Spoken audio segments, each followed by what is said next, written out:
Hello there, I'm Big Alias. I just watched Nope. I watched Nope a couple of weeks ago, Jordan Peele film. The movie's fantastic. It's absolutely tremendous, and I adored it. You know, I mean, it's a Peele film. Peele is a genius. I love the subtext, I love the writing, the character writing. Plus, it's set in rural America, and it's a UFO movie. And I absolutely love those, rural American UFO movies, Close Encounters of the Third Kind, The X-Files, stuff like that. I absolutely love it. Unfortunately, I came away from the movie with an intrusive thought. It was the worst kind of intrusive thought. It was one of the Paul brothers. And I don't know which one it was. I can't remember which one it was, but I do remember seeing a tweet from one of the Paul brothers saying, complex movie, I like complex movies, I like weird movies, but this was just weird for the sake of being weird. I didn't like it. Bad movie. And that reminded me exactly why I hate online film discourse. I'm going to flex on you right now. I'm going to do something I never usually do on this channel, but I'm going to flex on you right now. I actually have a Bachelor of Arts with Honours in film at one of the highest rated universities in the UK. We're currently number 4, the 4th highest rated university for film production in England, and the 7th highest in the UK. It's a very good university, and I actually took a module on film criticism. So I love it. I had a great time, and I like to feel that I'm a little bit well versed in the subject. So flex over, but I had a really good time, and I absolutely loved studying for my degree.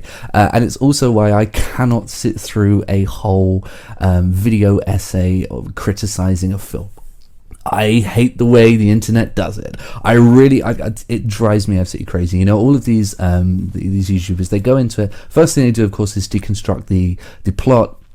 They deconstruct the story, the writing overall, and they look for plot holes, and then they point those plot holes out. The plot holes that the director knew about, and the editor already knew about, the cinematographer already knew about. I'm assuming the fucking lighting crew already knew about. You don't spend a year and a half, on a film, on a script, just to go, oh, I didn't realize the dragon could have flown into the volcano. Peter Jackson knew that it was an eagle. I think it was. I'm not a Lord of the Rings guy, but I think it was an eagle. Peter Jackson knew the eagle could fly into the volcano. Of course he did. He wrote the damn thing. But, he knew that he was appealing to a fantasy crowd and wanted to show you a cool eagle. That's the thing. That's what most directors go into. They don't go into it trying to construct something that is completely foolproof, because they don't expect you to come into the cinema with a fucking notepad. The whole purpose of a film is to immerse you and not make you think about these things. So they don't create them to make you think these things, to elicit these responses. They create them to immerse you into a world, and if you have to cut a couple of corners with the script in order to create a better, more stronger script and a more enjoyable script, then they'll do that. They always will. It doesn't take long to figure that out, unless you are trying to find issues. And then of course they apply all of these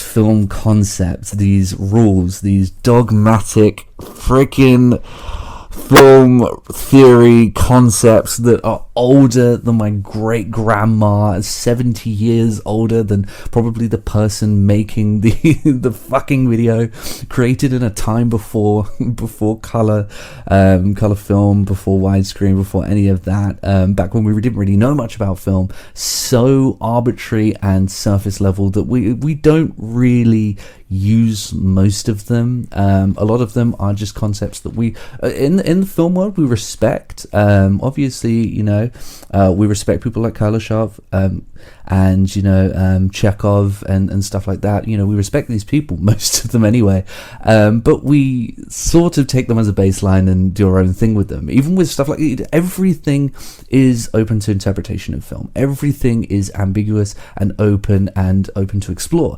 Even things like psychoanalysis and cognition, we explore that. We don't just take it at face value, and we work with it, because obviously there are issues with things like cognition with regards to social standings, and the same can be said to psychoanalysis. These things are interesting and they work on a surface level, but you have to deconstruct them and make them very malleable and make them work with you in order to actually make them work, particularly in 2022. But not these YouTubers. Oh no. Could you imagine one of these YouTubers turning up to a Nolan film and tapping Nolan on the shoulder and saying, hey, that bomb should have gone off Chekhov's gun. Chekhov's gun states that if there's a gun in the room, then the gun has to go off. Could you imagine that? No, of course that's not really. It's a principle, but it's not one that we really use. It is, it's handy if the bomb does go off, if the gun is shot, but it can also be used to, you can rework it to make a more interesting scene. You can make you can leave the gun there but not have it go off towards the end because you want to play with the audience's expectations.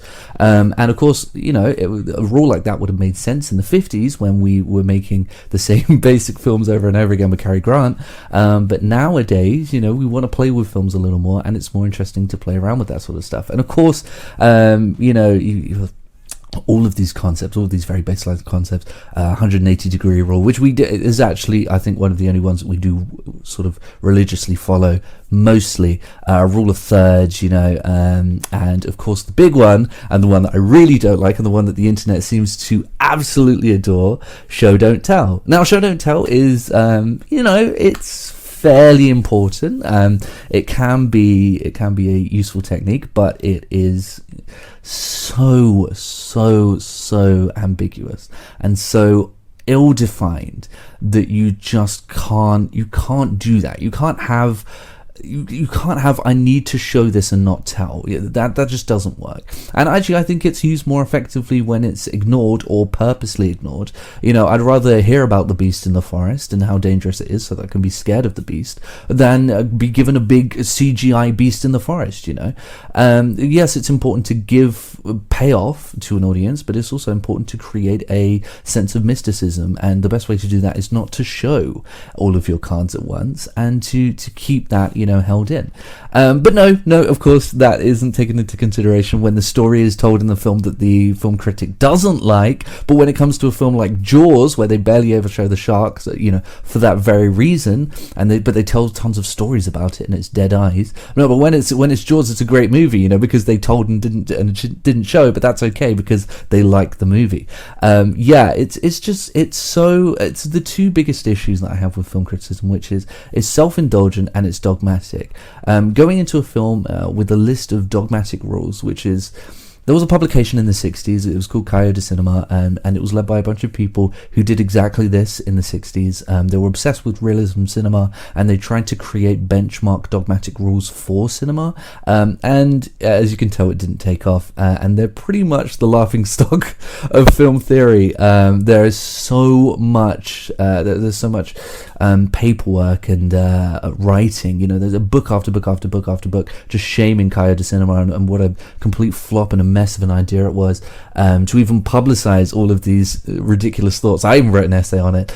And that's the thing. A lot of these concepts that a lot of people religiously live by, there are stacks and stacks of books telling you exactly why they're actually completely wrong, because they were made a long time ago and we didn't know much about film back then.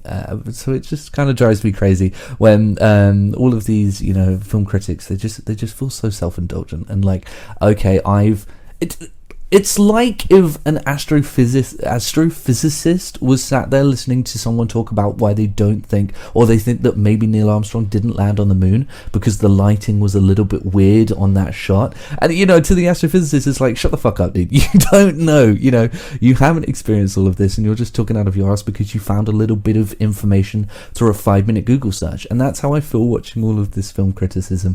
It just feels like a lot of people who took a day at college, or just Googled some film concepts and said, look, I know this now, so therefore I'm a voice on the matter.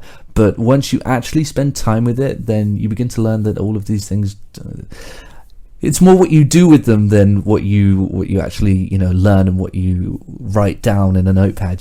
One of the first things you learn when you go into a degree, a good degree in film, is they say to you, just please try to forget everything you learned in A-level, because it's not going to help you here. Film is very theoretical, very conceptual. You make shit up. You don't follow the rules. People have tried in the past and it didn't work because it never could.